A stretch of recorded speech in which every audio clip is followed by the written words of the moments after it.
미국이 한국에 무릎을 꿇었습니다. 불과 48시간 전까지만 해도 KF-21을 불량품이라고 조롱하던 미국. KF-21에서 발견된 의문의 공간을 결함이라고 확신했습니다. 미 공군 책임자는 합동훈련에서 제외시켜야 한다며 한국을 거세게 압박했고 현장에 있던 모두가 한국은 퇴출될 것이라고 확신했죠. 하지만 단 48시간 만에 판이 뒤집혔습니다. 한국은 모든 검증을 통과해냈고 KF-21의 놀라운 설계 방식에 미국이 결국 고개를 숙인 겁니다. 이건 결함이 아닌 압도적인 설계였습니다. 도대체 무슨 일이 있었던 걸까요? 미국을 무릎 꿇게 만든 한국산 전투기의 위력.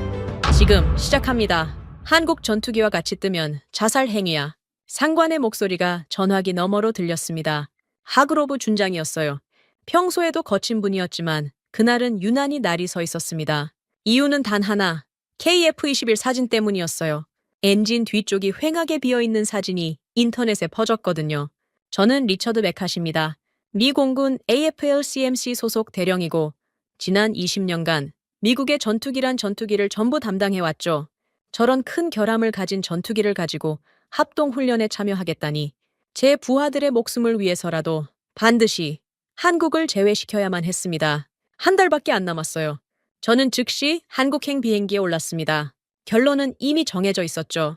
불량품이다. 빼야 한다. 조립동문이 열리기 전까지는 그렇게 믿었습니다. 사천공항에 내리자마자 한국 측 인원이 마중 나와 있었습니다. 방위사업청 대외협력 담당 정미경이었어요. 악수를 건네는 손이 단단했습니다. 예상과 달랐어요. 저는 한국 측이 긴장하고 있을 거라고 생각했거든요. 사진이 퍼지고 불량품 소리가 나오고 미 공군이 검증 인력을 보냈으니까요. 그런데 정미경 표정에는 당황한 기색이 없었습니다. 오히려 저를 기다렸다는 듯한 여유가 느껴졌어요. 맥카시 대령님, 오시느라 고생 많으셨습니다. 정미경이 먼저 말을 꺼냈습니다. 영어 발음이 또렷했어요. 보여줄 수 있는 구역부터 순서대로 안내해드리겠습니다. 일정은 협의된 대로 진행됩니다. 저는 속으로 코웃음을 쳤습니다. 순서라, 순서대로. 그 말이 귀에 걸렸어요. 뭔가를 숨기려면 순서를 정하면 됩니다. 보여주고 싶은 것만 보여주고 보여주기 싫은 건 일정 밖으로 빼면 되니까요. 저는 그 수법을 20년 동안 봐왔습니다. 한국도 다르지 않을 거라고 생각했어요. 차량이 KAI 생산구역 앞에 멈췄습니다. 정미경이 제 손목에 방문증을 채웠어요.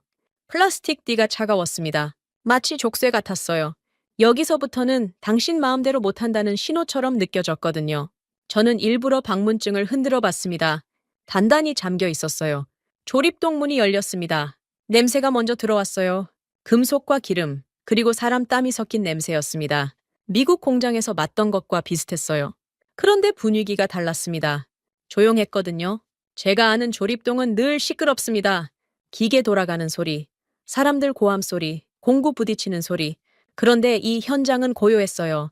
작업자들이 손을 움직이고 있었지만 소리를 내지 않았습니다. 마치 수술실 같았어요. 그때 눈에 들어왔습니다. KF-21 뒷모습이었어요. 엔진 2개 사이가 휑하게 비어 있었습니다. 사진으로 봤던 그 장면이었어요. 저는 발걸음을 멈췄습니다. 심장이 빨라졌어요. 역시 그랬구나. 불량품이 맞았어. 저는 확신했습니다. 저게 뭡니까? 제가 먼저 물었습니다. 손가락으로 엔진 사이를 가리켰어요. 왜 저렇게 비워놨습니까? 설계 결함입니까? 아니면 생산 문제입니까? 정미경이 대답하려는 순간 옆에서 누군가 끼어들었습니다. KAI 통합팀장 박상철이었어요. 50대 초반으로 보이는 남자였습니다. 눈빛이 날카로웠어요. 대령님, 질문 방식을 바꿔주셔야 할 것 같습니다. 박상철이 말했습니다. 목소리가 낮았어요. 추측부터 시작하시면 오늘 검증은 여기서 끝납니다. 저희는 확인된 것만 말씀드릴 수 있어요. 저는 어이가 없었습니다. 미 공군 대령한테 훈수를 두다니 20년 경력을 무시하는 건가. 화가 치밀었어요. 하지만 참았습니다. 여기서 싸우면 검증 자체가 틀어질 수 있었거든요. 저는 숨을 고르고 다시 물었습니다. 그럼 저 공간에 대해 설명해 주시겠습니까? 박상철이 고개를 저었습니다. 설명은 순서대로 드립니다. 지금은 공개 가능한 구역을 먼저 확인하시는 게 맞아요. 또 순서였습니다. 저는 이를 악물었어요. 시간을 끄는 게 분명했습니다. 뭔가 숨기고 있는 거예요. 확신이 더 강해졌습니다. 그때 뒤쪽에서 발소리가 들렸습니다. 비행복을 입은 남자가 다가오고 있었어요. 공군 시험조종사 김정호였습니다. 40대 중반쯤 되어 보였어요. 걸음걸이가 단단했습니다. 조종사 특유의 자신감이 몸 전체에서 느껴졌어요. 김정호가 제 앞에 섰습니다. 악수를 청하지 않았어요. 대신 제 눈을 똑바로 쳐다봤습니다. 메카시 대령님, 한 가지만 여쭤봐도 되겠습니까? 저는 고개를 끄덕였습니다. 대령님은 KF-21을 직접 타보셨습니까? 뜬금없는 질문이었습니다. 저는 당연히 안 탔어요. 타볼 이유가 없었거든요. 아니요, 아직 그런 기회는 없었습니다. 김정호가 입꼬리를 살짝 올렸습니다. 비웃는 건지 웃는 건지 모를 표정이었어요. 비행기는 말로 타는 게 아닙니다. 사진으로 타는 것도 아니고요. 그 말이 뼈를 때렸습니다. 자존심이 상했어요. 저는 20년 동안 전투기를 다뤄왔습니다. 현장에서 굴러왔어요. 그런데 한국 조종사한테 기본을 가르침 받다니 얼굴이 달아올랐습니다. 저는 현장 검증하러 온 겁니다. 타보지 않아도 확인할 건 확인합니다. 제가 쏘아붙였습니다. 김정호는 표정을 바꾸지 않았어요. 그러시길 바랍니다. 확인은 좋은 거니까요. 김정호가 돌아섰습니다. 더 이상 말을 걸지 않았어요. 저는 그 뒷모습을 보며 이를 갈았습니다. 건방지다. 한국이 뭘 믿고 저러나? 불량품 만들어 놓고. 정미경이 제 옆으로 다가왔습니다. 이쪽으로 오시죠. 공개 가능한 첫 번째 구역입니다. 저는 정미경을 따라 걸었습니다. 발걸음이 무거웠어요. 뭔가 이상했습니다. 제가 예상한 반응이 아니었거든요. 저는 한국 측이 긴장하고 변명하고 어쩔 줄 몰라 할 거라고 생각했어요. 그런데 아무도 당황하지 않았습니다. 박상철은 저를 막아섰고 김정호는 저를 가르치려 들었어요. 정미경은 순서만 반복했습니다. 조립 라인을 따라 걸으며 저는 작업자들을 관찰했습니다. 모두 자기 일에 집중하고 있었어요. 제가 지나가는데도 눈길 한번 주지 않았습니다. 마치 제가 없는 것처럼 행동했어요. 그 무관심이 오히려 불안하게 느껴졌습니다. 뭔가 숨기고 있는 사람들은 원래 저렇게 태어난 법이거든요. 아니면 정말로 숨길 게 없거나. 저는 고개를 저었습니다. 아니야, 사진은 거짓말을 안 해. 엔진 사이가 저렇게 비어있는 건 분명 문제가 있는 거야. 저는 스스로를 다독였어요. 첫 번째 구역 설명이 끝났습니다. 기체 외형과 기본 사양에 대한 내용이었어요. 제가 이미 아는 것들이었습니다. 새로운 정보는 없었어요. 저는 시계를 봤습니다. 벌써 3시간이 지나 있었어요. 48시간 중 3시간, 아직 45시간이 남았습니다. 하지만 이 속도로는 핵심에 닿지 못할 것 같았어요. 저는 정미경에게 물었습니다. 엔진 쪽은 언제 볼 수 있습니까? 정미경이 잠시 멈칫했습니다. 그러더니 태블릿을 꺼내 일정표를 확인했어요. 내일 오후 첫 번째 세션에 배정되어 있습니다. 내일이라 저는 한숨을 삼켰습니다. 시간을 끄는 게 분명했어요. 하지만 여기서 따질 수는 없었습니다. 협의된 일정이라고 했으니까요. 저는 고개를 끄덕였습니다. 숙소로 돌아오는 길이었습니다. 차창 밖으로 사천 시내가 보였어요. 작은 도시였습니다. 이런 곳에서 전투기를 만든다는 게 믿기지 않았어요. 저는 핸드폰을 꺼냈습니다. 본부에 중간 보고를 해야 했거든요. 전화를 걸기 전에 메시지가 와 있었습니다. 하그로브 준장이었어요. 결론 나오면 바로 올려. 기다리고 있다. 짧은 문장이었지만 압박감이 느껴졌습니다. 준장은 이미 결론을 정해놓고 있었어요. 한국을 빼라. 저는 그 결론을 확인하러 온 사람이었습니다. 검증관이 아니라 도장 찍는 사람이었던 거예요. 차가 숙소 앞에 멈췄습니다. 저는 내리면서 조립동을 돌아봤어요. 해가 지고 있었습니다. 붉은 노을이 건물 위로 번지고 있었어요. 그 풍경이 이상하게 무겁게 느껴졌습니다. 아직 45시간이 남았습니다. 하지만 저는 이미 지쳐 있었어요. 한국 사람들의 차분함이 저를 더 불안하게 만들었거든요. 그들은 왜 저렇게 태어난 걸까? 정말 숨기는 게 없는 걸까? 아니면 숨기는 게 너무 커서 저렇게 침착한 걸까? 저는 방으로 들어가며 중얼거렸습니다. 내일은 반드시 잡아낸다. 그런데 그 확신이 예전 같지 않았어요. 뭔가 흔들리고 있었습니다. 김정호의 말이 머릿속에서 맴돌았거든요. 비행기는 말로 타는 게 아니다. 그 말이 자꾸 떠올랐습니다. 숙소 방에 들어서자마자 전화가 울렸습니다. 워싱턴이었어요. 화면에 뜬 이름을 보고 저는 한숨을 삼켰습니다. 이선코, 의회 보좌관이었어요. 이 사람 전화는 항상 귀찮았습니다. 하지만 안 받을 수는 없었어요. 메카시, 지금 어디야? 이선콜이 인사 없이 물었습니다. 목소리가 날카로웠어요. 사천입니다. 방금 첫 번째 검증을 마쳤습니다. 그래서 뭘 봤어? 저는 잠시 망설였습니다. 솔직히 아직 핵심은 못 봤어요. 순서대로 하겠다는 말만 들었거든요. 아직 진행 중입니다. 내일 엔진 쪽을 확인할 예정입니다. 전화기 너머로 혀 차는 소리가 들렸습니다. 리처드, 잘 들어. 합동훈련까지 한 달도 안 남았어. 의회에서 벌써 질문이 나오고 있다고. 이선콜이 목소리를 낮췄습니다. 만약 사고가 나면 네 보고서가 증거가 돼. 알아? 그 말이 가슴에 꽂혔습니다. 제 보고서가 증거가 된다. 저는 검증관이 아니라 보험 증서를 쓰는 사람이었던 거예요. 문제가 생기면 책임을 물을 근거를 만드는 역할이었습니다. 48시간이야? 끌지 마. 이선콜이 전화를 끊었습니다. 저는 핸드폰을 침대에 던졌어요. 손이 떨렸습니다. 화가 난 건지 불안한 건지 모르겠었어요. 샤워를 마치고 나오니 핸드폰에 메시지가 쌓여 있었습니다. 하그로브 준장이었어요. 저는 바로 전화를 걸었습니다. 상관 전화는 미룰 수 없었거든요. 메카시, 현장 분위기 어때? 아직 판단하기 이릅니다. 내일 핵심 구역을 확인해야 합니다. 내일? 뭘 기다리고 있어? 준장 목소리가 높아졌습니다. 사진 봤잖아. 엔진 사이가 텅 비었어. 저게 정상으로 보여? 저는 대답하지 못했습니다. 사실 저도 같은 생각이었거든요. 하지만 현장에서 한국 사람들 태도가 이상했어요. 너무 태연했습니다. 한국 측에서 순서대로 보여주겠다고 합니다. 협의된 일정이라서 순서? 시간 끌기 아니야? 하그로브 준장이 끼어들었습니다. 리처드, 내 부하들 목숨이 걸린 문제야. 저 기체랑 같이 뜨는 게 우리 조종사들이란 말이야. 저는 아무 말도 못했습니다. 합동훈련에서 같은 공역을 나눠 쓰는 건 서로를 믿는다는 뜻이에요. 그런데 그 믿음의 근거가 뭐냐고 물으면 저는 아직 대답할 수 없었습니다. 결론 나오면 바로 올려. 하그로브 준장이 전화를 끊었습니다. 이선콜과 같은 말이었어요. 결론을 기다린다. 그런데 그 결론은 이미 정해져 있는 것 같았습니다. 한국을 빼라. 저는 그 결론에 도장을 찍으러 온 사람이었어요. 노트북을 열었습니다. 메일함에 새 메일이 와 있었어요. 캐런 휘트모어, 방산 로비스트였습니다. 메일 제목이 눈에 들어왔어요. KF-21 공백 분석 요약이었습니다. 자료는 깔끔하게 정리되어 있었습니다. 결론은 한 문장이었어요. 공백은 설계 결함 또는 생산 미비를 의미하며 합동훈련 참여는 안전상 재검토가 필요함. 제 생각과 같았습니다. 그런데 이상한 점이 있었어요. 캐런 휘트모어가 왜 저한테 이 자료를 보냈을까요? 저는 검증관일 뿐이에요. 결정권자가 아니었습니다. 뭔가 의도가 있는 것 같았어요.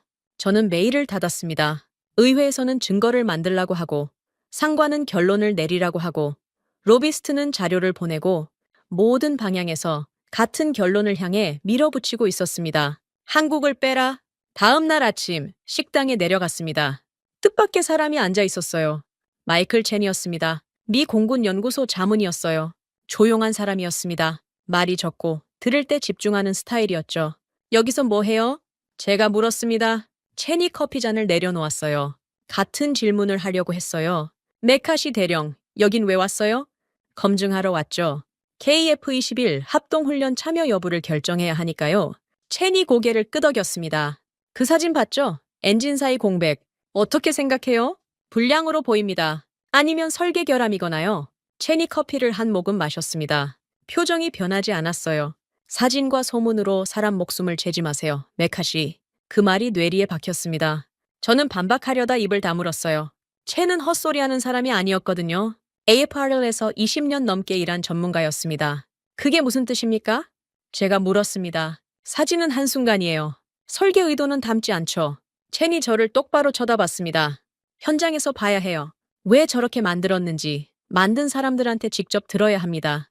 저는 아무 말도 못했습니다. 첸 말이 맞았거든요. 저는 결론을 정해놓고 왔어요. 사진을 보고 소문을 듣고 불량이라고 단정했습니다. 현장은 아직 제대로 안 봤으면서요. 그런데 한국 측이 순서대로만 보여주겠다고 합니다. 시간을 끄는 것 같아요. 첸이 고개를 저었습니다. 순서가 있다는 건 보여줄 준비가 됐다는 뜻일 수도 있어요. 숨기려면 아예 안 보여주죠.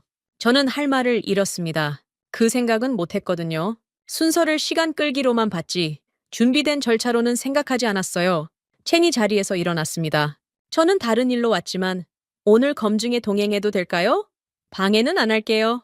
저는 고개를 끄덕였습니다. 첸이 옆에 있으면 도움이 될 것 같았어요. 차량이 KI 생산구역 앞에 도착했습니다. 정미경이 어제와 같은 자리에서 기다리고 있었어요. 표정도 어제와 같았습니다. 오늘 일정은 엔진 구역부터 시작합니다. 저는 속으로 놀랐습니다. 어제는 내일이라고 했는데 순서를 앞당긴 거였어요. 왜 일정을 바꿨습니까? 대령님이 엔진 쪽을 빨리 보고 싶어 하신다고 들었습니다. 협의해서 조정했어요. 저는 어이가 없었습니다. 제가 빨리 보고 싶다는 걸 어떻게 알았을까요? 어제 제 표정을 읽은 걸까요? 아니면 저보다 한 수 앞서 움직인 걸까요? 보여줄 수 있는 것만 순서대로 안내해 드립니다. 정미경이 또 그 말을 했습니다. 저는 이를 악물었어요. 하지만 체내 말이 떠올랐습니다. 순서가 있다는 건 보여줄 준비가 됐다는 뜻일 수도 있다. 저는 마음을 가라앉히려 애썼어요. 조립동 문이 열렸습니다. 어제와 같은 냄새가 밀려왔어요. 금속과 기름, 그리고 사람 땀. 오늘은 핵심을 봐야 했습니다. 48시간 중 벌써 절반 가까이 지나가고 있었거든요. 체니제 옆에서 조용히 걸었습니다. 눈은 계속 현장을 훑고 있었어요. 저도 그렇게 해야 했습니다. 결론을 정해놓고 보지 말고 있는 그대로 봐야 했어요. 그런데 마음이 쉽게 바뀌지 않았습니다. 이선콜 전화가 계속 귀에 맴돌았거든요. 사고가 나면 네 보고서가 증거가 된다. 하그로브 준장 목소리도 들렸어요. 내 부하들 목숨이 걸린 문제야. 캐런 휘트모어 자료도 떠올랐습니다. 모든 게 같은 결론을 가리키고 있었어요. 엔진 구역이 눈앞에 나타났습니다. KF-21 뒷모습이 다시 보였어요. 엔진 두 개 사이 그 휑한 공간. 저는 발걸음을 멈추고 똑바로 쳐다봤습니다. 이번에는 질문을 다르게 해야 했어요. 추측이 아니라 확인으로 저 공간에 대해 설명해 주시겠습니까? 제가 먼저 입을 열었습니다. 목소리가 떨리지 않게 힘을 줬어요. 박상철이 제 쪽으로 걸어왔습니다. 어제 저를 막아섰던 사람이었어요. 따라오십시오. 대답 대신 행동이었습니다. 저는 박상철을 따라 정비 라인 쪽으로 걸어갔어요. 첸도 뒤따라왔습니다. 뭔가 시작되려 하고 있었습니다. 정비 라인으로 들어서자 공기가 달라졌습니다. 온도가 낮았어요. 환기 시스템이 돌아가는 소리가 낮게 깔렸습니다. KF-21이 바로 앞에 있었어요. 엔진 뒤쪽이 훤히 보였습니다. 사진으로 봤던 것보다 더 휑했어요. 저는 발걸음을 멈추고 그 공간을 노려봤습니다. 드디어 핵심 앞에 섰다는 생각이 들었어요. 왜 이렇게 비워놨습니까? 제가 먼저 물었습니다. 목소리에 힘을 줬어요. 이번에는 돌려 말하고 싶지 않았거든요. 설계 문제입니까? 생산 문제입니까? 아니면 둘 다입니까? 박상철이 제 앞에 섰습니다. 표정이 굳어 있었어요. 어제보다 더 단단해 보였습니다. 대령님, 아까도 말씀드렸지만 추측부터 시작하시면 오늘 검증은 여기서 끝납니다. 저는 어이가 없었습니다. 또 막는 거였어요. 질문을 하면 추측이라고 하고 확인하려 하면 순서를 따르라고 하고 도대체 뭘 어쩌라는 건지 모르겠었습니다. 화가 치밀었어요. 저는 추측하는 게 아닙니다. 눈앞에 보이는 걸 묻는 겁니다. 제가 쏘아붙였습니다. 박상철은 표정을 바꾸지 않았어요. 보이는 것과 아는 것은 다릅니다. 대령님, 눈에 비어 보이는 건 맞아요. 하지만 왜 비어 있는지는 아직 모르시잖아요. 그러니까 설명해 달라는 겁니다. 설명은 드립니다. 다만 확인된 것만 말씀드릴 수 있어요. 저희는 추측으로 대화하지 않습니다. 대화가 평행선이었습니다. 저는 속이 답답했어요. 이 사람들은 왜 이렇게 꽉 막혀 있는 걸까? 숨길 게 없으면 바로 설명하면 될 일이었습니다. 정미경이 옆에서 태블릿을 꺼냈습니다. 화면에 체크리스트가 떠 있었어요. 공개 가능한 항목은 여기 정리되어 있습니다. 이 순서대로 확인하시면 됩니다. 저는 그 화면을 흘겨봤습니다. 항목이 빼곡했어요. 기체 외형, 조종석 구조, 비행 제어 시스템. 하지만 제가 원하는 건 거기 없었습니다. 엔진 사이 공백에 대한 설명이 안 보였거든요. 저 공간은 언제 설명해 줍니까? 제가 물었습니다. 정미경이 태블릿을 스크롤했어요. 해당 항목은 구조 설계 섹션에 포함되어 있습니다. 순서상 세 번째입니다. 세 번째라 저는 속으로 욕이 나왔습니다. 핵심을 뒤로 빼놓은 거였어요. 일부러 시간을 끄는 게 분명했습니다. 제가 지쳐서 포기하길 바라는 것 같았어요. 그때 김정호가 다가왔습니다. 어제 저한테 비행기는 말로 타는 게 아니라고 했던 조종사였어요. 오늘도 비행복 차림이었습니다. 걸음걸이가 여유로웠어요. 메카시 대령님, 한 가지 제안해도 되겠습니까? 김정호가 말했습니다. 목소리가 차분했어요. 같이 뜰 거면 서로 믿을 근거부터 맞춰야 합니다. 대령님이 의심하는 건 알아요. 당연한 거예요. 하지만 의심만으로는 같이 못 듭니다. 저는 김정호를 쳐다봤습니다. 눈빛이 진지했어요. 어제처럼 조롱하는 것 같지는 않았습니다. 그럼 뭘 어쩌란 말입니까? 저는 사실을 확인하러 온 겁니다. 사실을 확인하려면 순서가 있어요. 결론부터 정해놓고 끼워 맞추면 그건 확인이 아니라 재판입니다. 그 말이 뼈를 때렸습니다. 저는 입을 다물었어요. 할 말이 없었거든요. 사실 김정호 말이 맞았습니다. 저는 결론을 정해놓고 왔어요. 불량이다, 빼야 한다. 현장은 그 결론을 확인하는 절차일 뿐이었습니다. 검증이 아니라 재판, 그 표현이 머릿속에서 맴돌았어요. 저는 다시 엔진 사이 공간을 바라봤습니다. 휑한 빈자리가 눈에 들어왔어요. 불량이라는 단어가 입 끝까지 올라왔습니다. 지금 저 말을 하면 어떻게 될까? 박상철은 검증을 끝내겠다고 했어요. 정미경은 순서를 고수할 거고요. 김정호는 저를 재판관이라고 부를 겁니다. 저는 말하지 못했어요. 현장 분위기가 싸늘해지는 게 느껴졌거든요. 그 순간 이상한 기억이 떠올랐습니다. 7년 전 밤이었어요. 야간 긴급 출격 직전이었습니다. 정비반장이 체크리스트를 넘기며 말했어요. 됐다, 이륙해. 저는 그 말을 믿었습니다. 정비반장이니까요? 현장 책임자니까요? 그런데 이륙 직후 경고등이 켜졌어요. 유압 계통이었습니다. 비상 착륙은 했지만 동료 한 명이 크게 다쳤어요.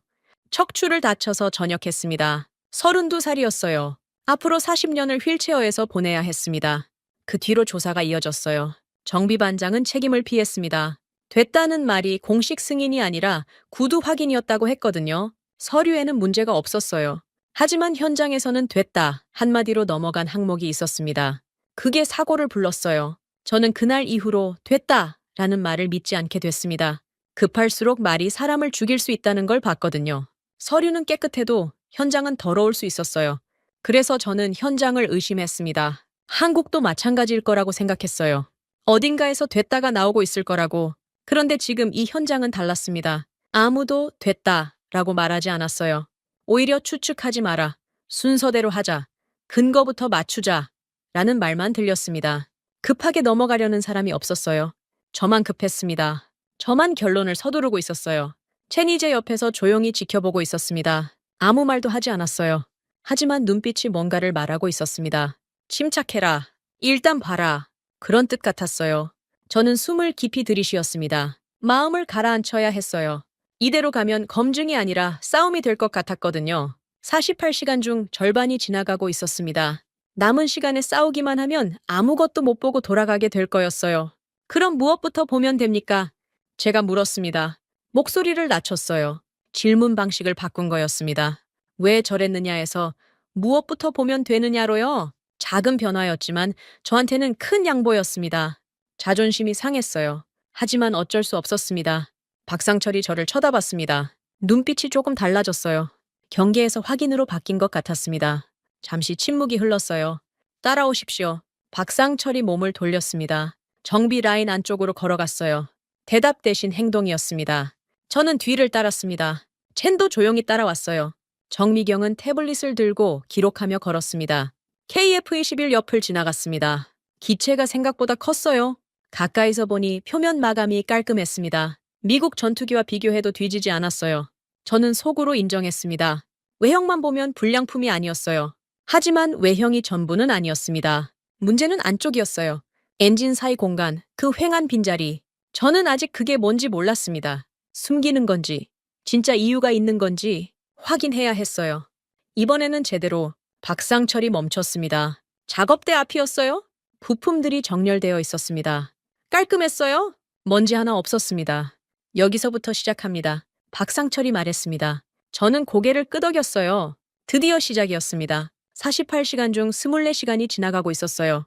남은 시간 안에 답을 찾아야 했습니다. 저는 긴장한 채로 작업대를 바라봤어요. 작업대 위에는 부품들이 줄지어 놓여 있었습니다. 엔진 개통 부품이었어요. 박상철이 하나씩 가리키며 설명을 시작했습니다. 저는 듣는 척하면서 다른 생각을 하고 있었어요. 엔진 사이 빈 공간이 자꾸 떠올랐거든요. 그때 누군가 정비 라인 안쪽에서 걸어 나왔습니다. 나이가 지긋해 보이는 남자였어요. 60대 중반쯤 되어 보였습니다. 작업복을 입고 있었지만 분위기가 달랐어요. 현장 작업자 같지 않았습니다. 박상철이 그를 보더니 고개를 숙였어요. 최 고문님, 나오셨습니까? 박상철이 말했습니다. 최 고문이라. 저는 그 이름을 기억해뒀어요. 외국 손님이 오셨다길래 최기철이 저를 쳐다봤습니다. 눈빛이 묵직했어요. 오랜 세월 현장에서 굴러온 사람 특유의 눈빛이었습니다. 미국에서 오신 분이죠? 뭘 보고 싶으신 겁니까? 최기철이 물었습니다. 단도직입적이었어요. 저는 솔직하게 대답했습니다. 엔진 사이 공간이요. 왜 저렇게 비어 있는지 알고 싶습니다. 최기철이 고개를 끄덕였습니다. 그러더니 KF-21 쪽으로 걸어갔어요. 저는 뒤를 따랐습니다. 박상철과 정미경도 따라왔어요. 최기철이 엔진 뒤쪽 앞에 멈췄습니다. 빈 공간을 손으로 가리켰어요. 여기가 궁금하신 거죠? 네. 불량이라고 생각하십니까? 직접적인 질문이었습니다. 저는 잠시 망설였어요. 솔직히 그렇다고 생각했거든요. 하지만 여기서 그 말을 하면 검증이 끝날 것 같았습니다. 판단하려고 왔습니다. 제가 대답했습니다. 최기철이 웃었어요. 비웃는 게 아니라 이해한다는 표정이었습니다. 27년 전에 저도 비슷한 질문을 받았어요. 왜 이렇게 만들었냐고. 그때는 미국 기술자한테 들었죠. 최기철이 빈 공간을 쳐다봤습니다. 저 공간은 실수가 아닙니다. 일부러 비워둔 겁니다. 저는 귀를 기울였습니다. 드디어 핵심이 나오는 것 같았거든요. 전투기는 한 번 만들면 끝이 아니에요. 20년, 30년 쓰면서 계속 손을 봐야 합니다. 엔진도 바꾸고 장비도 추가하고 그때마다 기체를 뜯어내면 어떻게 될까요? 최기철이 저를 쳐다봤습니다. 뜯을 때마다 위험이 생깁니다. 볼트 하나 잘못 조이면 사고가 나요. 저 빈 공간은 나중에 뭘 달아도 기체를 뜯지 않게 하려고 비워둔 겁니다. 저는 할 말을 잃었습니다. 그런 생각은 못했거든요. 빈 공간을 결함으로만 봤지 미래를 위한 여유로는 생각하지 않았어요. 미국 전투기도 마찬가지 아닙니까? F-15, F-16 처음 만들 때와 지금이 같습니까? 계속 손봤잖아요. 그때마다 기체 뜯어내느라 얼마나 고생했는지 아십니까? 최기철 말이 맞았습니다. 저도 알고 있었어요. 개량할 때마다 문제가 생겼거든요. 기존 구조를 건드리면서 새로운 결함이 나타나는 경우가 많았습니다. 저희는 처음부터 그걸 생각했어요. 나중에 손볼 때 덜 위험하게. 그래서 비워둔 겁니다. 최기철이 빈 공간을 다시 가리켰습니다. 저게 허술해 보입니까? 저건 허술함이 아니라 조심입니다. 그 말이 가슴에 꽂혔습니다. 허술함이 아니라 조심. 저는 그 표현을 곱씹었어요. 7년 전 밤이 다시 떠올랐습니다. 됐다. 한마디로 넘어간 그 순간이요. 그날 정비반장은 급했습니다. 야간 긴급 출격이었거든요. 시간이 없었어요. 체크리스트를 빨리 끝내야 했습니다. 그래서 됐다가 나왔어요. 확인 대신 말로 넘어간 거였습니다. 그 결과가 뭐였습니까? 동료 하나가 하늘에서 떨어졌어요. 척추가 부러졌습니다. 그런데 지금 이 현장은 달랐습니다. 최기철은 급하지 않았어요. 27년 동안 같은 원칙을 지켜온 사람이었습니다. 나중을 생각하고 위험을 줄이고 조심하는 방식이었어요. 됐다가 없는 현장이었습니다. 저는 다시 빈 공간을 바라봤습니다. 아까와 다르게 보였어요. 결함이 아니라 여유로 보이기 시작했습니다. 완전히 확신한 건 아니었어요. 하지만 의심이 흔들리고 있었습니다. 고모님 말씀은 이해했습니다. 제가 말했습니다. 최기철이 고개를 끄덕였어요. 이해하셨으면 됐습니다. 믿으라는 게 아니에요. 직접 확인하시면 됩니다. 저희는 숨길 게 없으니까요. 그 말투가 인상적이었습니다. 자랑하지 않았어요. 설득하려고도 않았습니다. 그냥 사실을 말했어요. 확인하라고, 숨길 게 없다고. 그 담담함이 오히려 신뢰감을 줬습니다. 그때 핸드폰이 울렸습니다. 주머니에서 꺼내봤어요. 하그로브 준장이었습니다. 저는 잠시 망설이다 전화를 받았어요. 메카시 결론 났어? 준장 목소리가 날카로웠습니다. 아직 진행 중입니다. 조금 더 확인할 게 있습니다. 뭘 더 확인해? 사진 봤잖아. 빈 공간이 있다고. 그게 정상이야? 저는 대답하지 못했습니다. 방금 최기철한테 들은 말이 머릿속에 있었거든요. 빈 공간은 결함이 아니라 여유다.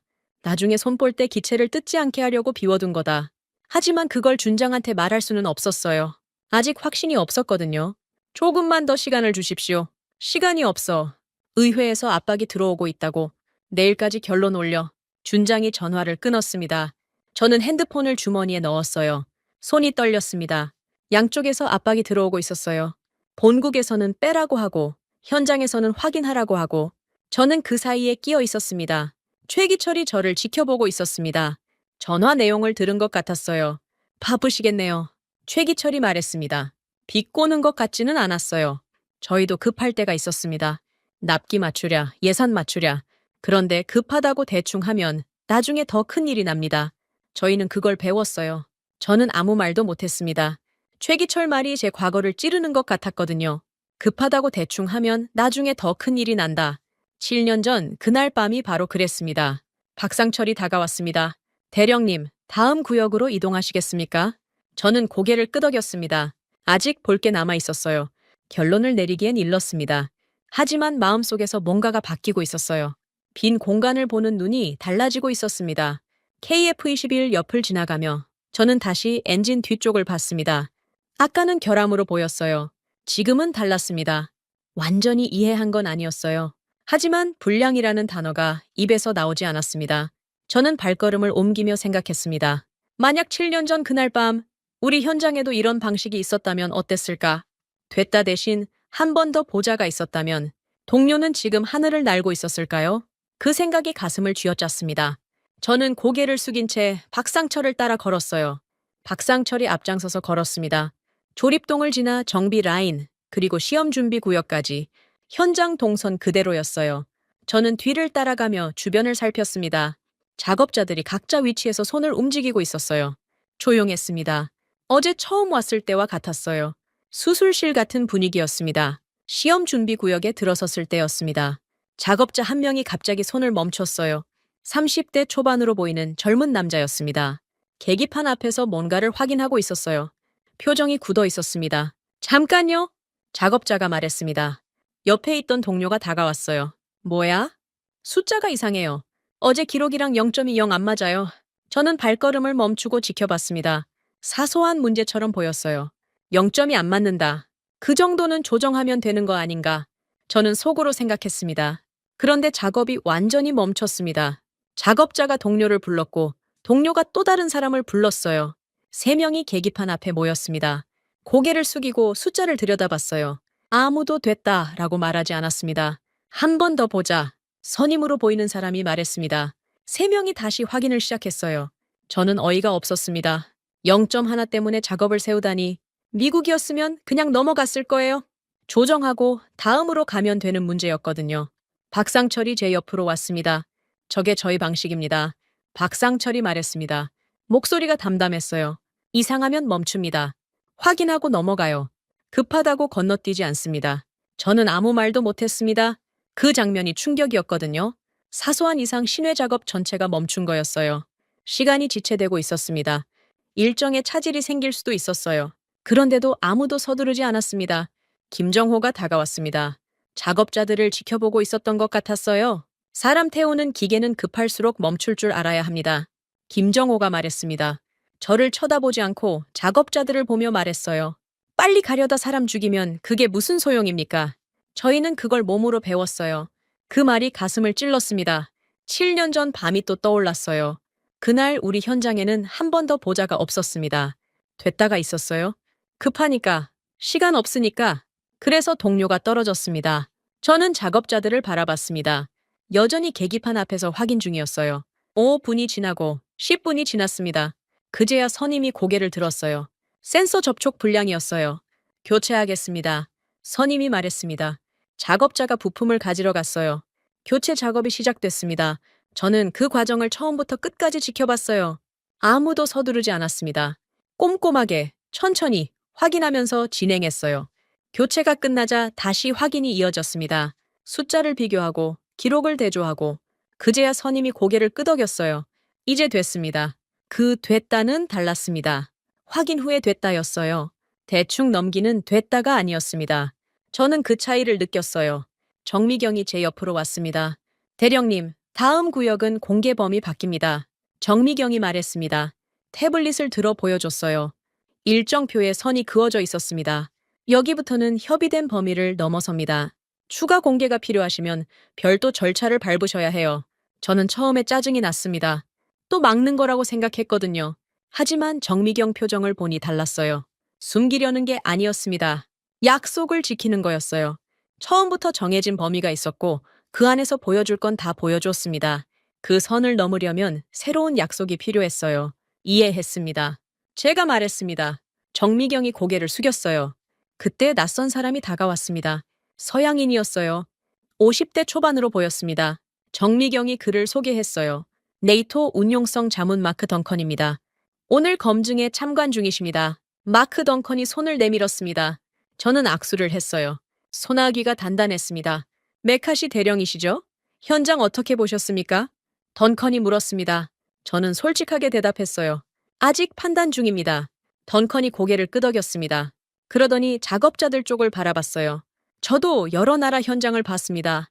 미국, 유럽, 아시아. 이 현장은 좀 다르더군요. 저는 귀를 기울였습니다.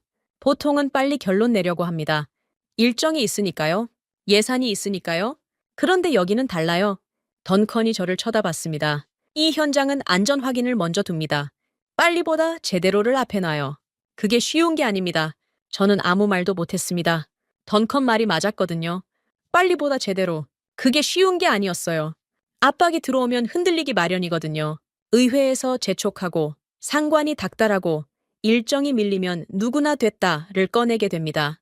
그런데 이 현장은 그러지 않았어요. 저는 아까 본 장면을 떠올렸습니다. 0점 하나 때문에 작업을 멈춘 작업자들. 한 번 더 보자 라고 말한 선임. 확인이 끝날 때까지 기다린 모든 사람들. 그게 이 현장의 방식이었어요. 불량품이 아니었습니다. 적어도 제가 생각한 의미의 불량품은요. 이 현장은 대충 만드는 곳이 아니었어요. 급하다고 넘어가는 곳도 아니었습니다. 확인하고 멈추고 다시 확인하는 곳이었어요. 저는 KF-21을 다시 바라봤습니다. 엔진 사이 빈 공간이 보였어요. 아까와 다르게 느껴졌습니다. 결함이 아니라 준비로 보이기 시작했어요.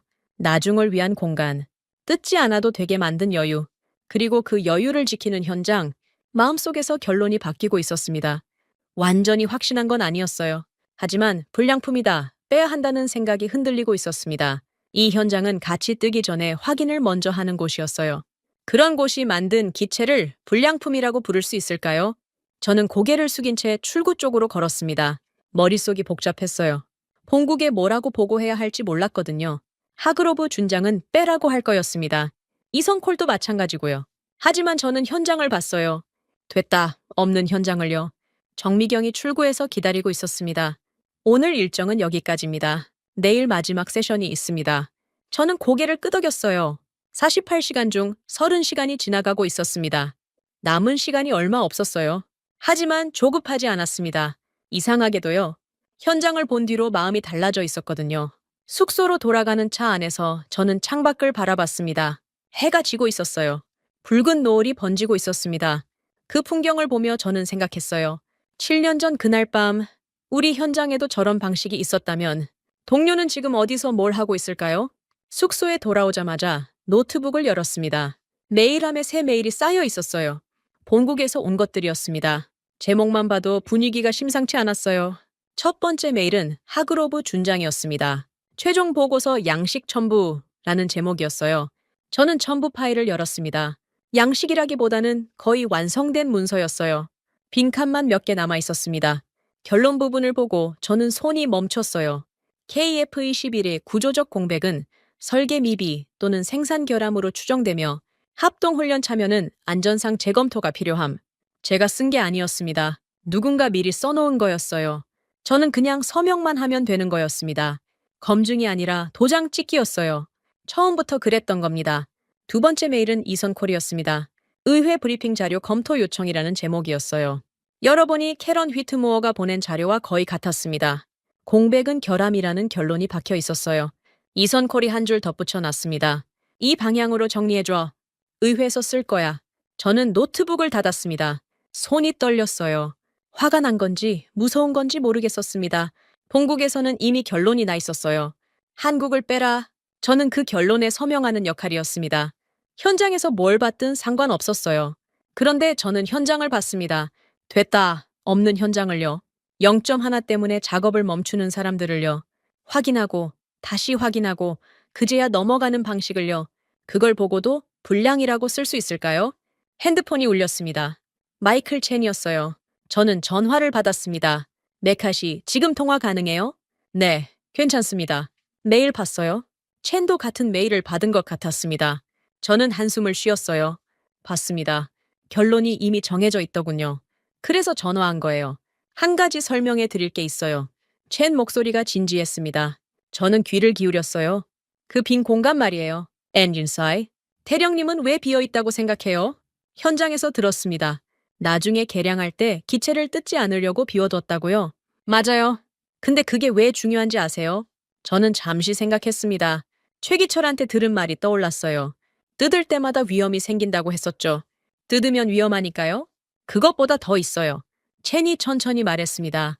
전투기 엔진은 열과 진동 덩어리예요. 비행할 때마다 엄청난 스트레스를 받죠. 그 스트레스가 기체 전체로 퍼져요. 저는 듣고 있었습니다. 엔진 사이에 여유 공간이 없으면 열이 갇혀요. 진동도 부딪히고요. 그러면 피로가 빨리 쌓입니다.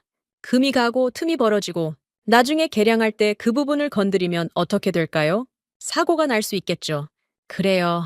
여유 공간이 있으면 열이 빠지고 진동이 분산돼요. 기체 수명이 늘어나고 나중에 손 봐도 덜 위험해요.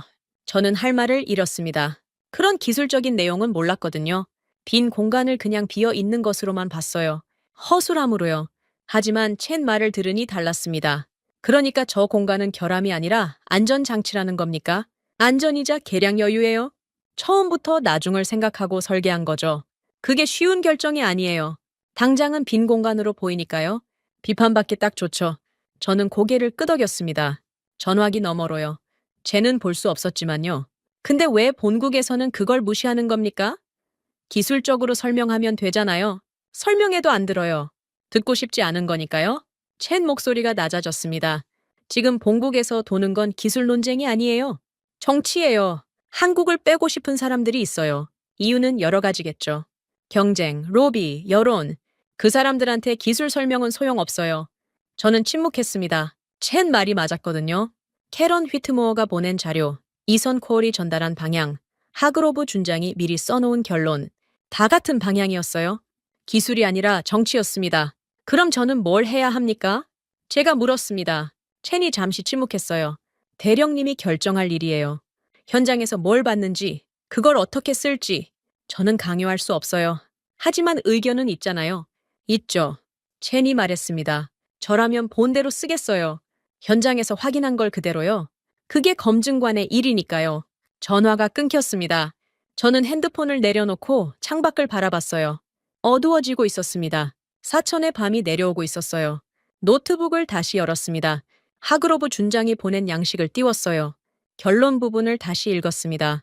구조적 공백은 설계 미비 또는 생산 결함으로 추정되며 저는 그 문장을 지웠어요. 손가락이 떨렸습니다. 새로 쓰기 시작했습니다. 엔진 간 공백은 열 분산 및 향후 개량을 고려한 설계 여유로 확인됨. 저는 그 문장을 읽었어요.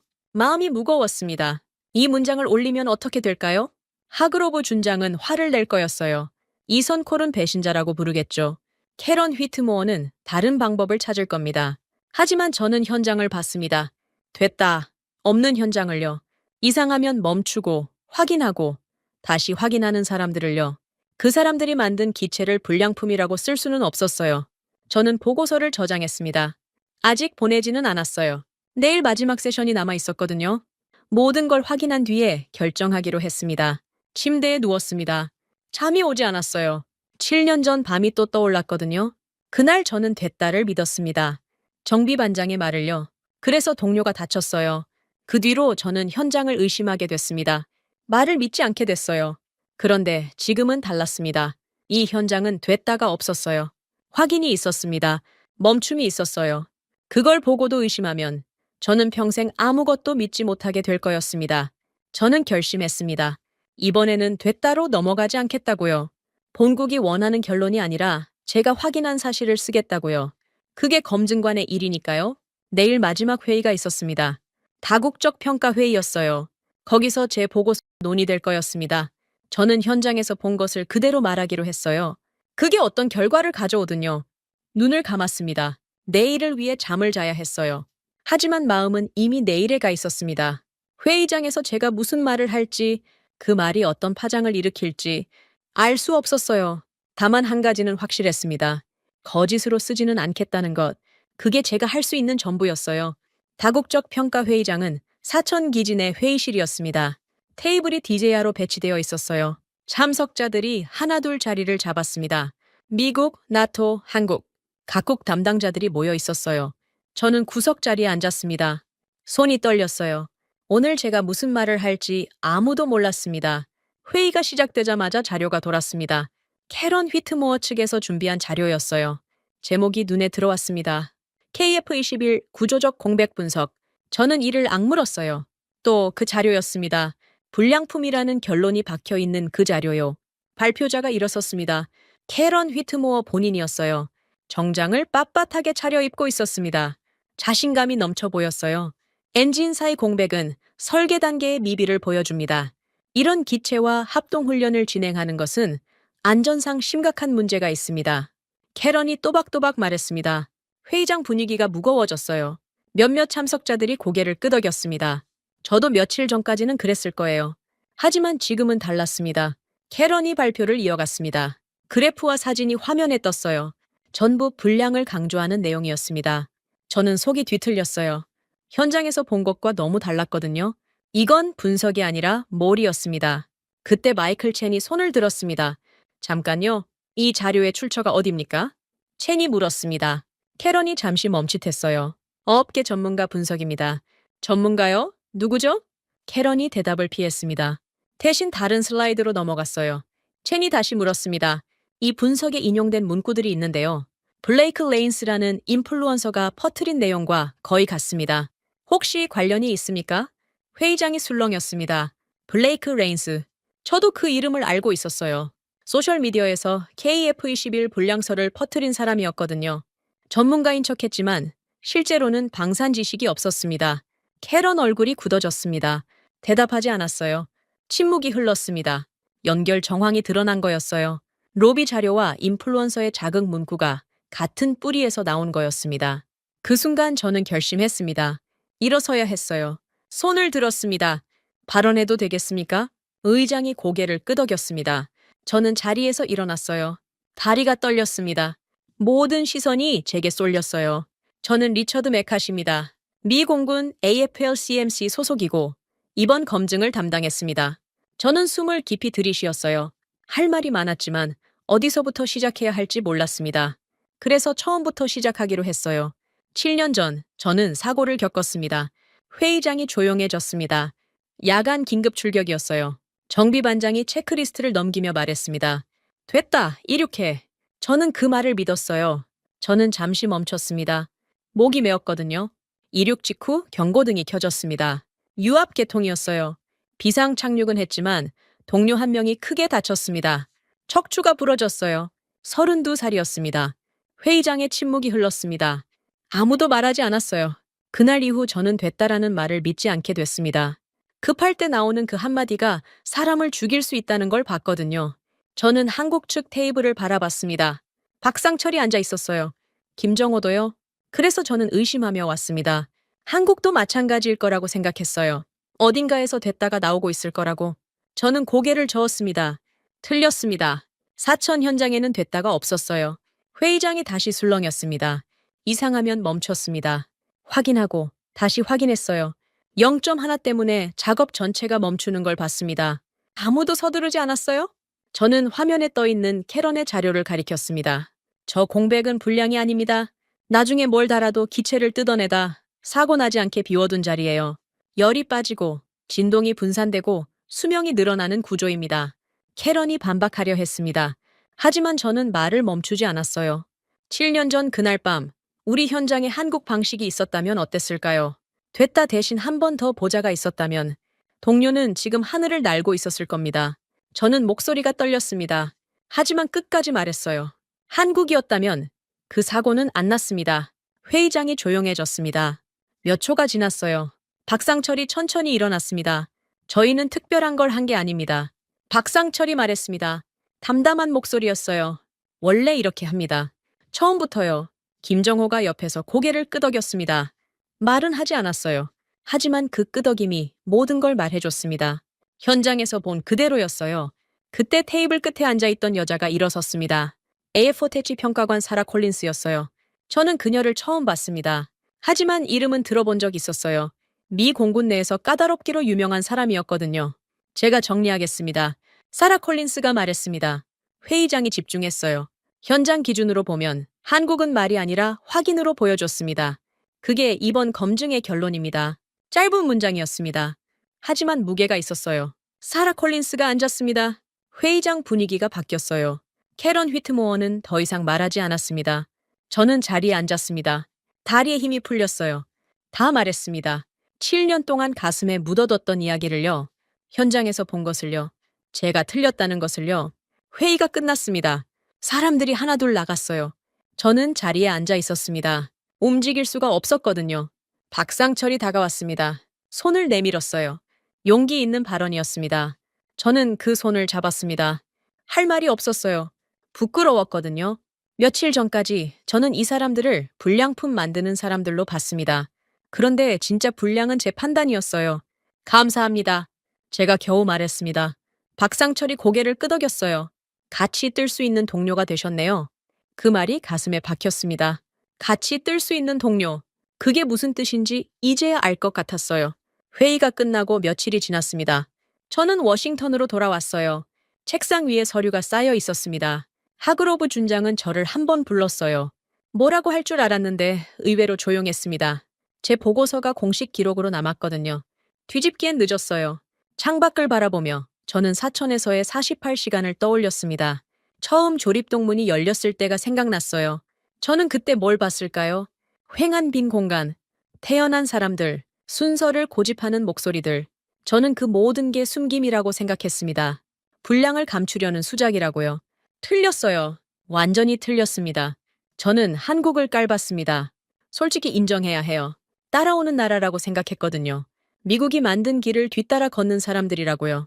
그래서 더 쉽게 의심했습니다. 사진 한 장 보고 불량이라고 단정했어요. 현장도 안 보고요. 그런데 현장에 가보니 달랐습니다. 그 사람들은 따라오는 게 아니었어요. 자기 방식을 만들고 있었습니다. 급해도 됐다로 넘기지 않는 방식을요. 이상하면 멈추고 확인하고 다시 확인하는 방식을요. 최기철이 떠올랐습니다. 27년 동안 현장에서 버틴 사람이었어요. 저한테 빈 공간의 의미를 설명해 줬죠. 나중에 뭘 달아도 기체를 뜯지 않게 비워둔 자리라고요. 그 말이 아직도 귀에 맴돕니다. 최기철은 자랑하지 않았어요. 칭찬받으려고 말한 게 아니었습니다. 그냥 사실을 말했어요. 이렇게 만들었다고. 이유는 이거라고. 확인하고 싶으면 하라고. 그 담담함이 오히려 무거웠습니다. 저는 그 사람이 왜 거기 있었는지 이제 알 것 같아요. 후배들이 같은 실수를 반복하지 않게 하려고요.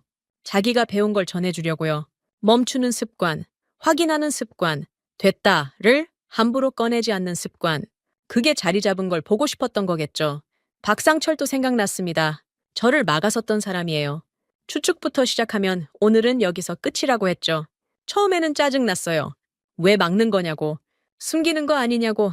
그런데 지금 돌아보면 그 사람은 저를 막은 게 아니었습니다. 제가 잘못된 방향으로 가는 걸 멈춰 세운 거였어요. 김정호도요. 비행기는 말로 타는 게 아니라고 했죠. 결론부터 정해놓고 끼워 맞추면 그건 확인이 아니라 재판이라고요. 그 말이 뼈를 때렸습니다. 저는 정확히 그러고 있었거든요. 재판관처럼 굴고 있었어요. 그 사람들은 저한테 화내지 않았습니다. 무시하지도 않았어요. 그냥 자기 방식을 보여줬습니다. 이렇게 하면 사고가 줄어든다고. 이렇게 하면 사람이 안 다친다고. 말이 아니라 행동으로요. 저는 부끄러웠습니다. 20년 넘게 전투기를 다뤄왔다고 자부했어요. 현장에서 굴러왔다고요. 그런데 정작 중요한 걸 몰랐습니다. 급할 때 멈추는 법을요. 됐다. 대신 한 번 더 보자를 꺼내는 법을요. 7년 전 그날 밤이 또 떠올랐습니다. 동료가 떨어지던 그 순간이요. 저는 그 뒤로 현장을 의심하게 됐어요. 됐다. 라는 말을 믿지 않게 됐습니다. 그건 맞았어요. 의심해야 했습니다. 하지만 방향이 틀렸어요. 남을 의심할 게 아니라 제 방식을 의심했어야 했습니다. 사천 현장은 저한테 거울이었어요. 제가 뭘 놓치고 있었는지 보여줬습니다. 급하면 됐다가 나오는 게 당연하다고 생각했어요. 일정이 밀리면 어쩔 수 없다고요? 그런데 그 사람들은 달랐습니다. 급해도 멈췄어요. 일정이 밀려도 확인했습니다. 그게 가능하다는 걸 몸으로 보여줬어요. 합동훈련이 다가오고 있었습니다. 한 달도 안 남았어요. KF-21이 같은 공역에 들어올 겁니다. 저는 이제 두렵지 않았어요. 아니, 두려움의 종류가 달라졌습니다. 예전에는 저 기체가 위험하면 어쩌지? 라는 두려움이었어요. 지금은 우리가 저 기준을 따라갈 수 있을까? 라는 두려움입니다. 같이 뜬다는 건 서로를 믿는다는 뜻이에요. 내 옆에 있는 기체가 제대로 만들어졌다는 믿음. 그 기체를 만든 사람들이 대충 넘기지 않았다는 믿음. 저는 사천에서 그 믿음의 근거를 봤습니다. 됐다. 없는 현장을요. 확인하고 또 확인하는 사람들을요. 창밖으로 해가 지고 있었습니다. 워싱턴의 저녁이었어요. 저는 책상 위 보고서를 다시 펼쳤습니다. 제가 쓴 문장이 눈에 들어왔어요. 엔진 간 공백은 열분산 및 향후 개량을 고려한 설계 여유로 확인됨. 그 문장 하나 쓰는데 48시간이 걸렸습니다. 아니, 7년이 걸렸어요. 그날 밤 이후로 저는 계속 답을 찾고 있었거든요. 어떻게 하면 사고를 막을 수 있는지 답은 한국에 있었습니다. 급할수록 됐다를 금지하는 나라예요. 이상하면 멈추고 확인하고 그제야 넘어가는 사람들이요. 저는 그걸 배웠습니다. 늦었지만요. 진짜 강한 나라는 큰 소리 치는 나라가 아니에요. 무기가 많은 나라도 아닙니다. 급한 순간에도 됐다를 함부로 꺼내지 않는 나라예요. 사람 목숨 앞에서 멈출 줄 아는 나라요. 저는 그런 나라를 봤습니다. 사천에서요. 그건 한국의 자랑이 아니에요. 제 반성입니다. 저는 20년 동안 뭘 했을까요? 급하다는 핑계로 얼마나 많은 됐다를 꺼냈을까요? 그 됐다 중에 누군가를 다치게 한 게 있었을까요? 생각하면 등골이 서늘해집니다. 보고서를 덮었습니다. 해가 완전히 졌어요. 사무실에 어둠이 내려앉았습니다. 저는 자리에서 일어나지 않았어요. 조금 더 앉아 있고 싶었거든요. 사천에서의 기억을 곱씹으면서요. 같이 뜰 수 있는 동료. 박상철이 마지막에 한 말이었어요. 그 말의 뜻을 이제야 알 것 같습니다. 동료는 그냥 되는 게 아니에요. 서로의 방식을 인정하고 믿을 근거를 확인하고 그제야 동료가 되는 겁니다. 저는 사천에서 그 과정을 거쳤어요. 늦었지만 배웠습니다. 창밖에 별이 떠오르고 있었습니다. 워싱턴의 밤하늘이었어요. 저는 그 별을 바라보며 생각했습니다. 한 달 뒤 같은 하늘을 나눠 쓰게 될 거라고요. 한국 전투기와 함께요. 이제는 두렵지 않았습니다. 오늘 이야기 어떠셨어요? 저는 리처드가 회의장에서 일어서는 장면에서 목이 메었습니다. 7년 동안 가슴에 묻어뒀던 이야기를 꺼내는 거잖아요. 한국이었다면 그 사고는 안 났습니다. 그 한마디가 얼마나 무거웠을까요? 자존심 센 미국 군인이 외국 사람들 앞에서 자기가 틀렸다고 인정하는 거거든요. 쉬운 일이 아니었을 겁니다. 그리고 박상철이 마지막에 한 말도 오래 남았어요. 같이 뜰 수 있는 동료가 되셨네요. 자랑하는 게 아니었어요. 그냥 담담하게요. 그 담담함이 오히려 더 울렸습니다. 선생님들, 저는 아직 젊습니다. 여러분이 겪으신 시대를 모릅니다. 맨손으로 이 나라를 일으켜 세우신 그 시절을요. 솔직히 고백하면 저는 그 무게를 다 이해하지 못해요. 하지만 오늘 이야기를 준비하면서 조금은 알 것 같았습니다.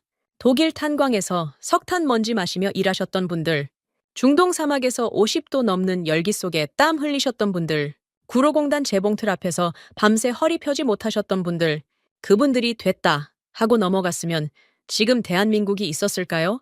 아니에요. 확인하고 다시 확인하고 제대로 될 때까지 멈추지 않으셨기 때문에 지금이 있는 겁니다. 혹시 요즘 이런 생각 하시는 분 계세요? 나는 이제 늙었다. 한 게 뭐 있나? 젊은 사람들한테 짐만 되는 것 같다. 그런 생각 하시면 안 됩니다. 틀렸어요. 완전히 틀렸습니다. 선생님 손등에 있는 주름, 그거 훈장이에요. 손바닥에 박힌 굳은 살, 그것도 훈장입니다. 허리 아프시잖아요. 무릎 시리시잖아요. 그게 다 이 나라 만드느라 다른 거예요. 영웅입니다. 정말이에요? 미국 대령도 인정한 나라를 만드신 분들이에요. 저는 여러분의 말동무가 되고 싶습니다. 친구가 되고 싶어요. 앞으로도 이런 이야기 찾아서 들려드릴게요. 우리가 얼마나 대단한 나라에 살고 있는지, 여러분이 얼마나 대단한 일을 해오셨는지, 요즘 날이 많이 춥습니다. 나가실 때 목도리 꼭 챙기세요. 장갑도요? 귀찮으시더라도 따뜻하게 입고 다니셔야 해요. 밥도 거르지 마시고요. 뜨끈한 국물 드세요. 몸이 좀 안 좋으시면 참지 마시고 병원 가세요.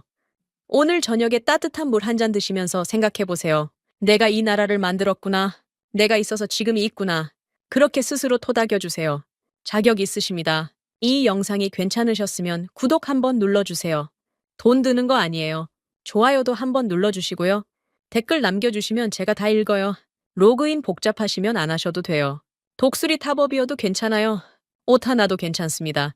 그냥 잘 봤다 한마디만 써주셔도 힘이 됩니다. 존경하고 감사하고 사랑합니다. 지금까지 대한민국의 감동을 전하는 감동 유나였습니다. 대한민국의 기적 같은 이야기 다음에 또 들려드리겠습니다. 선배님들 좋은 하루 되세요.